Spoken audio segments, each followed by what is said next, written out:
అందరికీ నమస్కారం. అస్సలాము అలైకుం రహమతుల్లాహి బర్కాతు. మిత్రులారా, 1999లో నేను రాజకీయాల్లో అడుగుపెట్టాను. మా పెద్దాయన డాక్టర్ డి రామానాయుడు గారి కోసం. ఎందుకంటే నేను చైల్డ్ ఆర్టిస్ట్ తర్వాత నేను మళ్ళీ ఒక వయసు వచ్చిన తర్వాత నాకు అద్భుతమైన అవకాశం ఇచ్చి ప్రేమ ఖైదీ అనే సినిమాతోటి మళ్ళీ నా కెరీర్ స్టార్ట్ అయింది చైల్డ్ ఆర్టిస్ట్ తర్వాత. అలాగే వారు బాపట్ల నుంచి ఇలాగ నేను ఎంపీగా నుంచుంటున్నాను రా, నువ్వు రావాలి, నా క్యాన్వాస్ చేయాలి అనగానే తప్పకుండా గురుగారు, ఎందుకంటే మీ సినిమా తర్వాత నేను మళ్ళీ ఒక ఆర్టిస్ట్గా నేను ఎదిగాను, సో డెఫినెట్గా నేను వస్తాను అని చెప్పి వెళ్ళటం జరిగింది. అప్పుడు టీడీపీ హయాంలో దాదాపు ఒకే పార్టీలో 20 సంవత్సరాలు నేను ఉన్నాను. తర్వాత మళ్ళీ ఇటు రావడం జరిగింది. నాకు అన్నం పెట్టింది ఫస్ట్ నా తెలుగు ఇండస్ట్రీ, నా తెలుగు ప్రజలు, ప్రేక్షక దేవుళ్ళు, నా నిర్మాతలు, నా డైరెక్టర్సు, నా హీరోలు.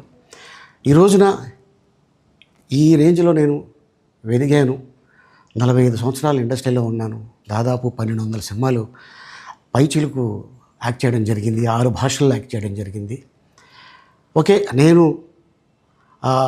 దయాగుణం ఉంది, భగవంతుడు ఇచ్చాడు కాబట్టి నాకు రాజకీయం తోడైతే కొద్దిగా 10 మందికి నేను సహాయపడగలను అనే ఉద్దేశంతో రాజకీయాల్లోకి వచ్చాను తప్ప రాజకీయాలు చేయాలని రాజకీయాల్లోకి రాలేదు.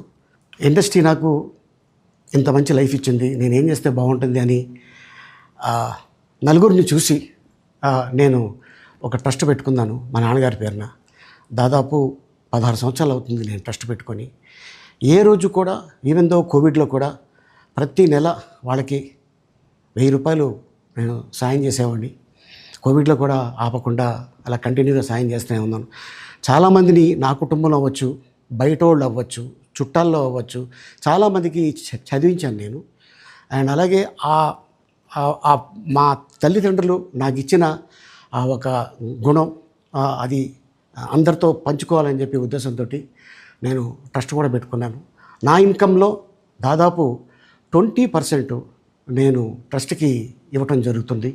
గతంలో కూడా చెప్పా, ఫారిన్ కంట్రీస్లో ఏదైనా ఈవెంట్స్ చేస్తే దాంట్లో నుంచి 60% ట్రస్ట్కి వెళ్ళి 40% నేను తీసుకునేవాడిని. సో ఇట్లాగా చాలా సేవలు చేసి ఉన్నాను కాబట్టి ఈ మాట కూడా నేను మీకు చెప్పుకుంటున్నాను. అండ్ అలాగే నేను వ్యక్తిగతంగా ఎవరి మీద ఏ పార్టీలో ఉన్నా కూడా నేను నా పార్టీ గురించి నేను పొగుడుతాను, అక్కడ ఉన్న వ్యక్తి ఎమ్మెల్యే క్యాండిడేట్ గురించి నేను పొగుడుతాను, నా నాయకుడిని నేను పొగుడుతాను తప్ప ఎప్పుడు ఎవరిని కూడా ఒక మాట అంటాం కానీ వాళ్ళ లైఫ్ గురించి కానీ వాళ్ళ పర్సనల్ లైఫ్ గురించి కానీ ఎప్పుడు కూడా ఏ వేదిక మీద కూడా మీరు వెతికినా కూడా దొరకదు. అండ్ అలాగే సో నేను ఈ రోజున మీ ముందుకి రావడానికి కారణం ఏంటంటే, నేను ఏ పార్టీ మనిషిని కాదు, ఏ పార్టీ సపోర్టర్ని కాదు, ఐఎమ్ జస్ట్ కామన్ మ్యాన్గానే ఉండి ఇక నా సినిమాలు, నా షూటింగ్లు నేను చేసుకుందాం అని చెప్పేసి అనుకుంటున్నాను. That's it. ఈ మాట చెప్పడానికే నేను మీ ముందుకు వచ్చాను. సో నేను ప్రతి 5 సంవత్సరాలకు ఒకసారి ఎలక్షన్లో మీరు వెళ్ళి ఎలా ఓటేస్తారో నేను కూడా ఒక కామన్ మ్యాన్గా వెళ్ళి ఓటేసి వస్తాను. సో రాజకీయాలకి స్వస్తి, గుడ్ బై, థ్యాంక్ యూ.